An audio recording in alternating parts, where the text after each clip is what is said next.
Welcome to Sri Lalitha YouTube channel.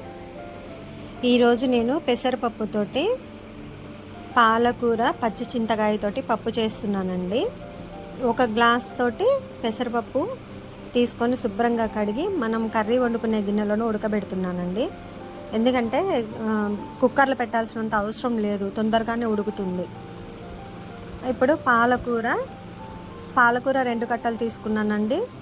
2 టమాటా, ఒక 3 పచ్చిమిర్చి తీసుకున్నానండి. ఎందుకంటే కారం వేద్దాం అనుకుంటున్నాను కొంచెం. అయితే మనం చింతకాయలు ఉన్నాయి కదండి, అవి ఒక 3 చింతకాయలు నేను కడిగి గిన్నెలో నీళ్లు పోసి గ్యాస్ మీద పెట్టుకున్నానండి. అది ఉడికిన తర్వాత వచ్చే రసాన్ని మనం పప్పులో యాడ్ చేసుకోవాలండి. కొంచెం పసుపు వేసాను. అయితే ఇక ఉడుకుతున్న టైంలోనే మనం తొందరగానే ఉడుకుతుందండి పెసరపప్పు కాబట్టి. పెసరపప్పు ఉడికింది, సాల్ట్ యాడ్ చేసుకున్నాను. ఒక చింతపండు కూడా చూసారా, పచ్చి చింతకాయలు కూడా ఎలా ఉడికాయో. ఇక మనం కొంచెం కారం వేసుకుందాం, ఎందుకంటే పప్పులో నేను పచ్చిమిర్చి 3 వేసాను కాబట్టి కారం వేసుకున్నాను. ఈ చింతకాయ ఉడికింది కదండి, దీన్ని రసాన్ని మంచిగా పిండి పప్పులో యాడ్ చేసుకున్నానండి. ఇక మనం తాలింపుకు రెడీ చేసుకుందాం. గిన్నెలో నూనె వేసుకున్నానండి. కొంచెం నూనె వేసుకొని పోపుకి ప్రిపేర్ చేసుకుంటున్నాను. ఒక 4 వెల్లిపాయలు దంచేసుకున్నానండి.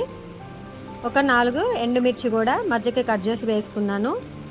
కొంచెం జీలకర్ర కొంచెం వేసుకున్నానండి. అలాగే జీలకర్ర కొంచెం, తాలింపు గింజలు, కరివేపాకు వేసి పోపు చేసుకున్నానండి. పెసరపప్పుతో చేసినటువంటి పాలకూర పచ్చి చింతకాయ పప్పు రెడీ అండి. అయితే దీంట్లో ఎక్కువ వాటర్ యాడ్ చేయాల్సినంత అవసరం లేదండి. మనకి సమ్మర్లో కందిపప్పు కంటే పెసరపప్పు చాలా మంచిదండి. సో మీరు కూడా ఇలాగే ప్రిపేర్ చేసుకోండి పప్పు. Thanks for watching.